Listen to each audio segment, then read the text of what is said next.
After Sun Bin left the state of Wei, Gongsun Yue secretly released the fake Sun Bin from the pigsty and then informed Pang Huan that Sun Bin had not returned the previous night. He had searched the entire city and found no trace of Sun Bin. Pang Huan, enraged, reprimanded Gongsun Yue for not informing him sooner and ordered, "If he's not in the city, then immediately take people outside the city to search. We must find Sun Bin." Gongsun Yue and a group of soldiers searched outside the city for a long time and finally found Sun Bin's clothes by the river. Returning to the military headquarters, Gongsun Yue speculated to Pang Huan that Sun Bin had likely drowned in the river. Pang Huan recalled that Sun Bin had always liked fishing during his time at the Ghost Valley, and considering Sun Bin's injuries and impaired movements from the punishment, he reluctantly believed Gongsun Yue's theory.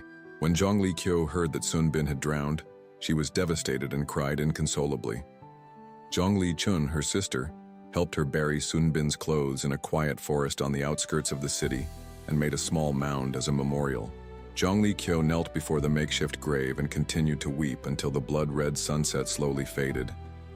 Zhong Li Chun, worried that her sister might harm her health with her grief, tried to convince her to forget Sun Bin. However, Zhong Li Qiu replied that she could never forget Mr. Sun, saying, "Mr. Sun died unjustly."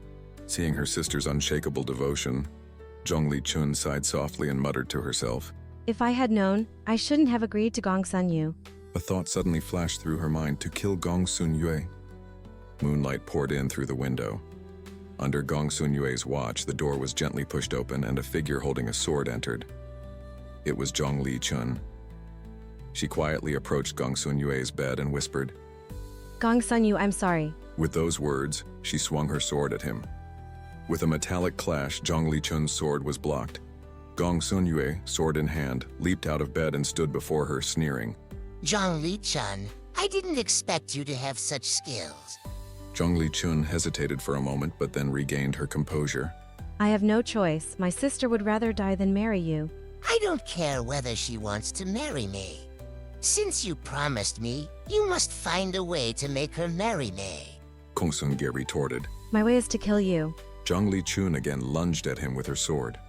Gongsun Yue blocked her sword, and when she attacked again, he parried it once more. Several attempts were foiled. Gongsun Yue stepped aside, saying, Zhong Li Chun, you can't kill me. Your swordsmanship is good, but you're no match for me. Frustrated, Zhong Li Chun attacked even more fiercely, but Gongsun Yue continued to parry every strike. Zhong Li Chun, give it up. You're really no match for me, he said, not even breaking a sweat. Zhong Li Chun attacked more urgently, but she couldn't land a blow. She suddenly changed tactics and it seemed she might succeed, but Gongsun Yue swiftly evaded her strike and knocked the sword out of her hand. He picked up the sword and handed it back to her. Had enough. Go back and try to convince your sister. Zhong Li Chun took the sword and turned to leave. Gongsun Yue seemed to remember something and called out. Wait! Zhong Li Chun paused, her back to him. Gongsun Yue said, Tell your sister that if she doesn't agree, I'll tell Peng Huang about Sun Bin's escape.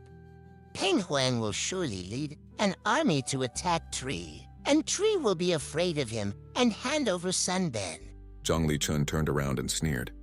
Ha, you're involved in Sun Bin's escape, and when Peng Huan finds out, you won't live either. Gongsun Yue replied seriously. If I can't have Zhong Li Qiu, I'd rather die. Zhong Li Chun returned home, unsure of how to persuade her sister. After much thought, she finally decided to tell Zhong Li Qiu everything about Sun Bin's escape from Wei. When Zhong Li Qiu heard that Sun Bin was alive, she finally felt at ease. Zhong Li Chun, feeling guilty, said, Look, to save Mr. Sun, we had no choice but to agree to Gongsun Yue's demands. I know you will resent me for this for the rest of your life. Sister, I don't blame you. Zhong Li Qiu said calmly. If I were you, I would have done the same. But now that Mr. Sun is in Tree, we don't need to honor the promise made under duress. Zhong Li Chun sighed. Sister, you don't understand the politics of nations. If Peng Huan finds out that Sun Bin is alive, he will never stop. Tree is afraid of Peng Huan, and under his threat, they might hand over Sun Bin, so we must never let Peng Huan know that Sun Bin is in Qi. Sister, if neither of us says anything, and if Gongsun Yue keeps quiet, Peng Huan won't know that Sun Bin is in Qi. Gongsun Yue is threatening me. If you don't marry him, he'll tell Peng Huan about Sun Bin. But if Peng Huan finds out, Gongsun Yue won't survive either. Gongsun Yue said that if he can't marry you, he would rather die. Zhong Li Qiu spat angrily. Then let him die. I thought of that too. Tonight, I planned to kill him, but I'm no match for him, so I came back to ask for your help. Zhong Li Chun felt an overwhelming sense of helplessness. Zhong Li Qiu remained silent, her tears falling like pearls. Zhong Li Chun looked at her sister and said, My dear sister, I know I'm putting you in a difficult position, but I have no other way. Zhong Li Qiu threw herself into her sister's arms, crying out. Sister, why is my life so difficult? Zhong Li Chun held her tightly, unable to stop her own tears. The next day, after arranging her sister's marriage, Zhong Li Chun left Wei for Qi to find Sun Bin. Sun Bin was overjoyed to see Zhong Li Chun's arrival, and Qin Hua was also very pleased. Qin Hua tentatively asked Zhong Li Chun, How about staying at General Tian's residence? I've come to take care of Mr. Sun, so of course I'll stay at the general's residence. A flicker of jealousy and embarrassment passed across Qin Hua's face. On the day Zhong Li Chun arrived, General Tian Ji was preparing for a horse race with King Wei of Qi and had asked Qin Hua to join him at the racecourse. As it turned out, Tian Ji's first, second, and third tier horses all lost to King Wei. King Wei, pleased with his victory, smiled at Tian Ji and said, General Tian, you've lost 3 times in a row. Don't you think it's time to admit defeat? Tian Ji refused to accept it. At this moment, Zhu Ji, the Prime Minister of Qi, sarcastically said to Tian Ji, General Tian, you lose every time against the king. It's a common occurrence. You should just admit defeat. Tian Ji and Zhu Ji had always had a strained relationship. Zhu Ji had assisted King Wei in strengthening the state of Qi, and since then had become arrogant, looking down on Tian Ji. Tian Ji, who held military power, also refused to show respect to Zhu Ji. Previously, after Tian Ji had been defeated by Peng Huan of Wei, Zhu Ji had even petitioned King Wei to remove him from his position as general.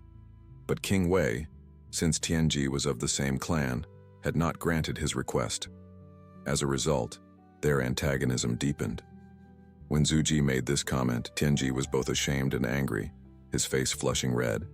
Ignoring Zhu Ji, Tian Ji turned to King Wei and said, My king, in 5 days I will race you again. I must win. King Wei stroked his beard and laughed. Ha ha, very well. Let it be a promise. Zhu Ji from the side fanned the flames, provoking, General Tian, do you have enough gold for the next bet? If not, I can lend you some. Thank you for your kindness, but I have plenty of gold. Since you have plenty of gold, I wonder if you'll dare to place a heavier bet next time. Zhu Ji asked. Why not? Next time I'll bet 1,000 taels of gold per horse. Tian Ji declared. Upon hearing this, Zhu Ji secretly felt pleased. He thought to himself, Tian Ji has agreed to a heavy bet. If he loses, he will be ruined. Tian Ji will not just sit idly by, and will use any means to gather wealth. As long as he resorts to underhanded tactics, Zhu Ji will be able to find a way to force him to surrender his military power. On their way back to the residence, Qin Hua complained that Tian Ji should not have allowed Zhu Ji to provoke him into placing such a heavy bet. Tian Ji sighed. Sigh, I was also forced by the Prime Minister. Do you know what he called me? He said I was a general who always loses. He openly mocked my defeats in the races and indirectly mocked my repeated losses to Wei. How could I bear that? Tian Ji then asked Qin Hua to find some good horses. After much effort, Qin Hua managed to find a few, but when he checked, he found that they had all been bought by Zhu Ji's family. Qin Hua was both frustrated and angry, but there was nothing he could do. He walked dejectedly through the market, hoping for a miracle. Zhong Li Chun happened to encounter Qin Hua in the market. When she heard that he was looking for horses, she laughed. Buying horses in the market, isn't that just nonsense? Qin Hua, with a self-deprecating smile, replied, I'm just hoping for a little luck. At that moment, an old man passed by, leading a horse that caught Qin Hua's attention. He quickly walked up to the old man and asked, Sir, is this horse for sale? As he spoke, his eyes never left the horse. The old man glanced at him and said, It's for sale. 1,000 taels is fine, or 10,000 taels is also fine. Are you saying your horse has no price? The old man laughed. Ha ha, it's not priceless. I just don't want to haggle. You name your price. After thinking for a moment, Qinhua said, How about 10 taels of gold? Before the old man could respond, a servant from Zhu Ji's household rushed forward and said, I'll offer 20 taels. Qinhua glanced at him and said, I'll offer 25 taels. The servant immediately raised the price. I'll offer 30 toils. 35. 40 toils. The old man looked between the two and began walking away with the horse. Qinhua hurried after him, saying, Wait, I'll offer 50 taels. Without looking back, the old man said, No matter how many taels you offer, I won't sell it. Qinhua, following the old man, asked, But you just said it was for sale. Why won't you sell it now? I told you, I don't want to haggle. The old man replied. Well then, how much do you want for it? Qinhua pressed. Priceless. Qinhua laughed. Sir, even the best horse must have a price. Can you give me a price? The old man stopped, turned to face him, and said harshly, 3,000 taels of gold. Can you afford it? 3,000 taels? Qinhua was stunned, unable to afford that amount. The old man turned to leave, but Qinhua suddenly slapped the horse's rear, causing it to gallop away. The old man, flustered, hurried after the horse.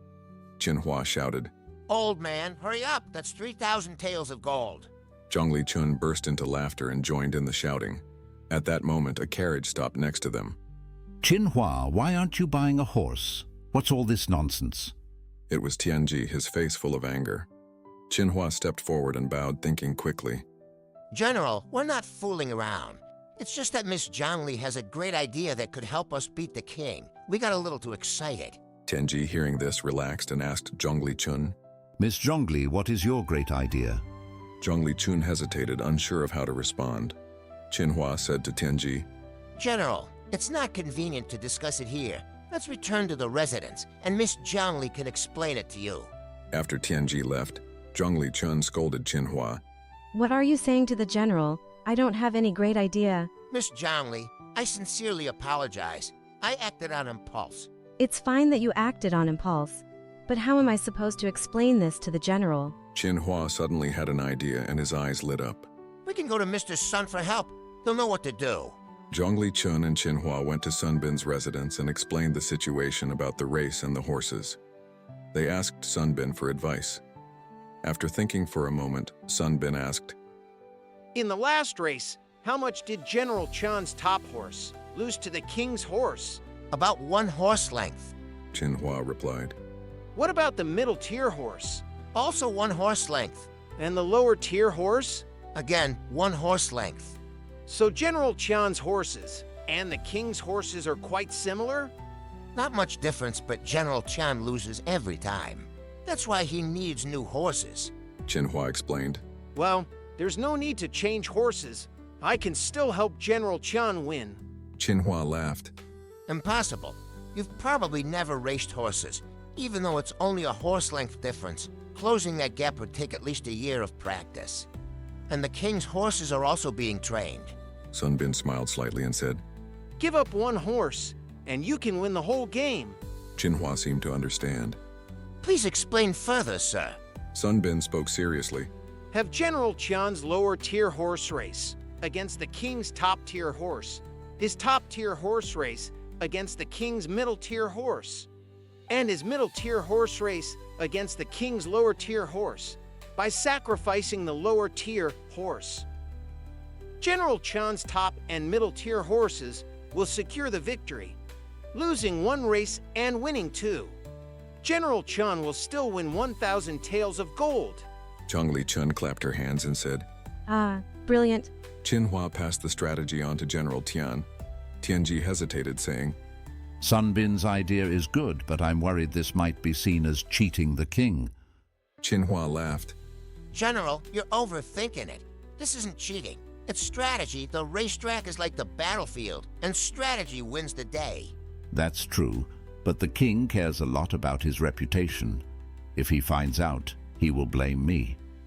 Qinhua glanced at Tian Ji, who was still unsure, and said gently, General, forgive me for speaking plainly, but one of the main reasons you've lost to Pangwan so many times is because you've been indecisive. Tian Ji's face darkened and he slammed his fist on the table, saying angrily, Qin Hua, I've trusted you so much, and now you think so little of me.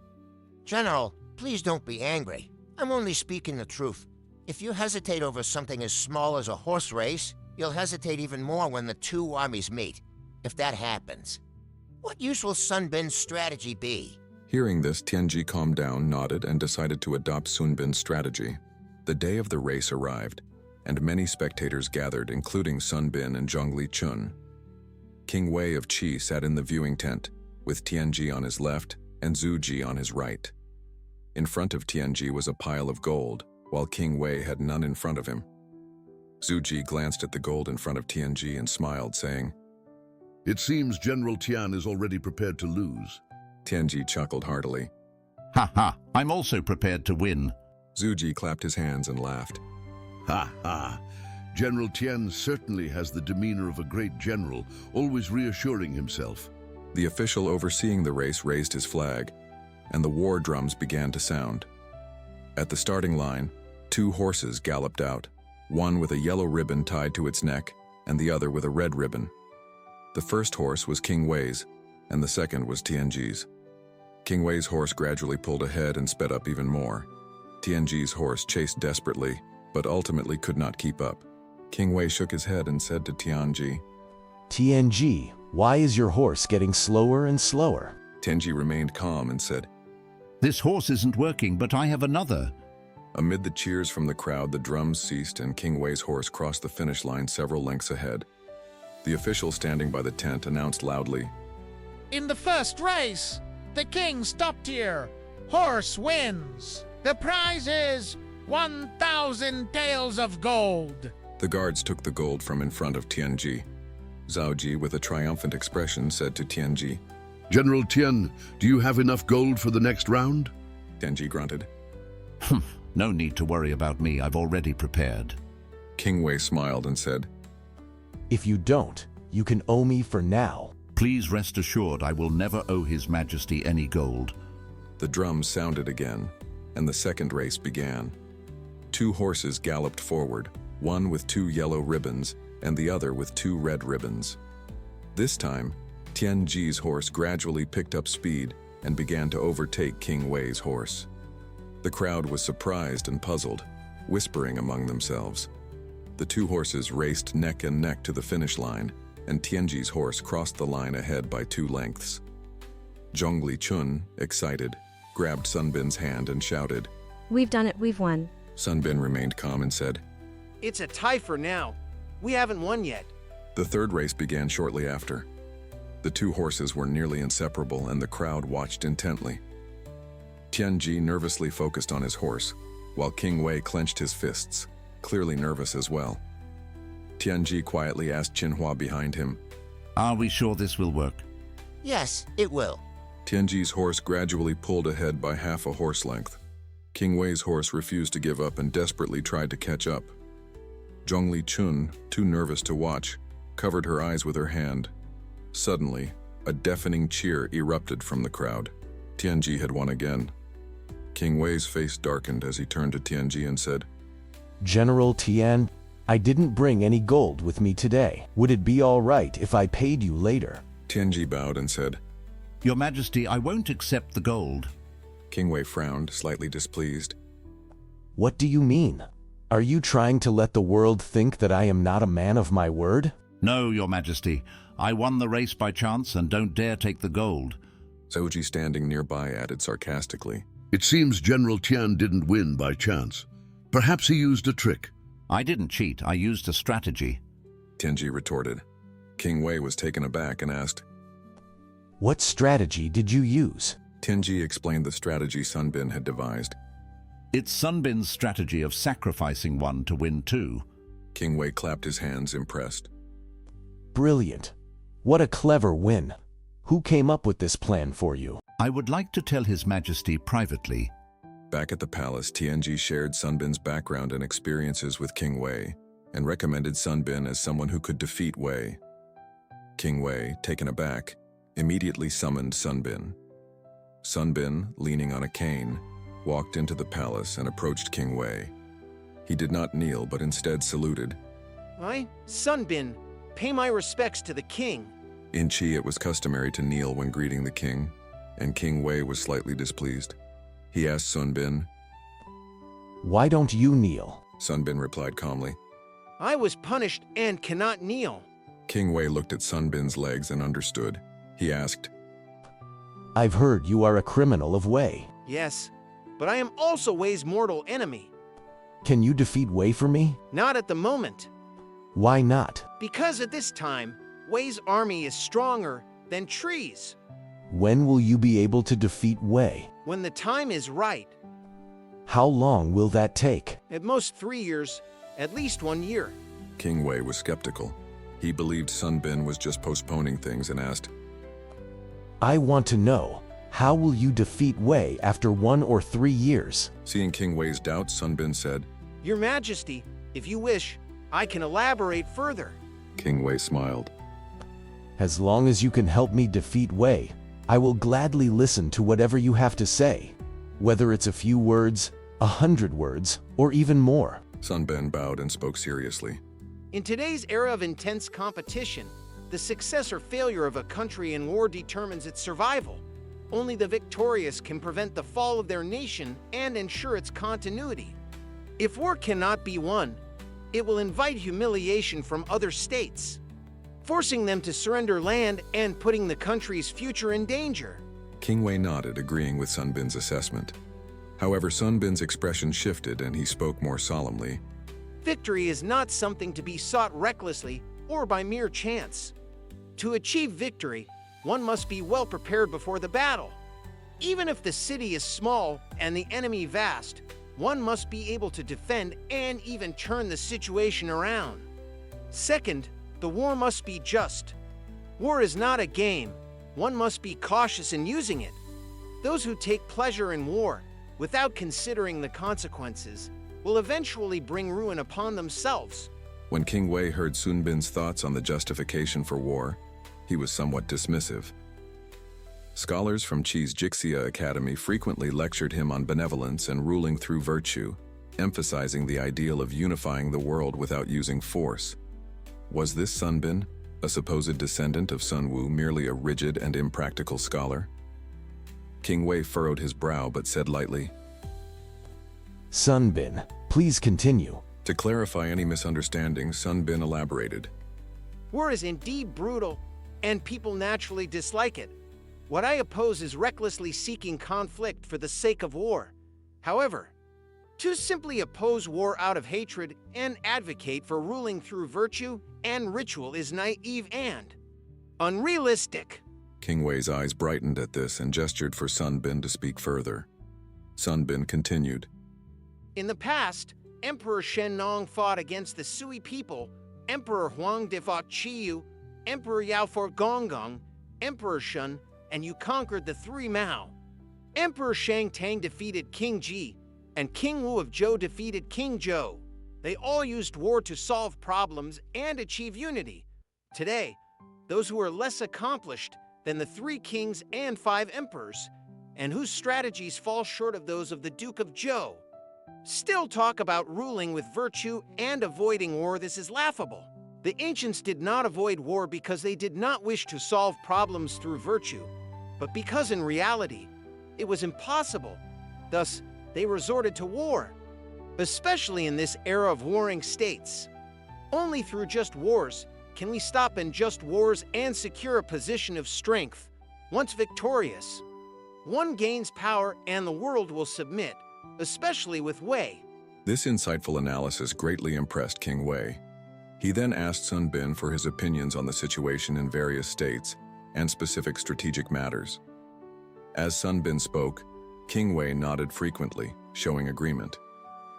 After listening to Sun Bin's grand analysis, King Wei stood up, visibly moved, and said, Sun Bin, your arrival in Qi is a great fortune for me and for the state of Qi. I want to appoint you as the Grand General. Sun Bin quickly responded, Your Majesty, please reconsider. King Wei was puzzled. Why? I am disabled, and my face bears the scars of punishment. If Your Majesty appoints me as general, the whole world will mock Tree for having no one else. Moreover, I have not yet achieved any great deeds, so it would be hard to command respect. It's better to have General Tian Ji as the Grand General. Then, how about appointing you as my military advisor? Not at this time. Why not? Sun Bin replied. Peng Huan does not know I am in Tree, and therefore does not consider Tree a threat. However, if your majesty appoints me as military advisor, Peng Huan will surely find out. If he leads an invasion, Tree's army is still not strong enough to defend. King Wei nodded slightly, quietly admiring Sun Bin's foresight. He then asked, When do you think would be the right time for you to take the position? When the king is forced to go to war. Sun Bin replied. And thus we come to the 11th stratagem. Sacrifice the lesser to save the greater. This stratagem, named later by others, is akin to the concept of sacrificing one piece to protect the general in Chinese chess. It means sacrificing a small part to achieve victory in the larger picture. Sun Bin used this stratagem to help Tian Ji win the horse race, earning the respect of King Wei. To learn when Sun Bin will show his military prowess on the battlefield, stay tuned for the next chapter, Besieging Wei to save Zhao. Thank you for watching The Art of War and the 36 Stratagems. If you enjoyed this content, don't forget to subscribe to our channel to help us thrive and grow. We appreciate your support.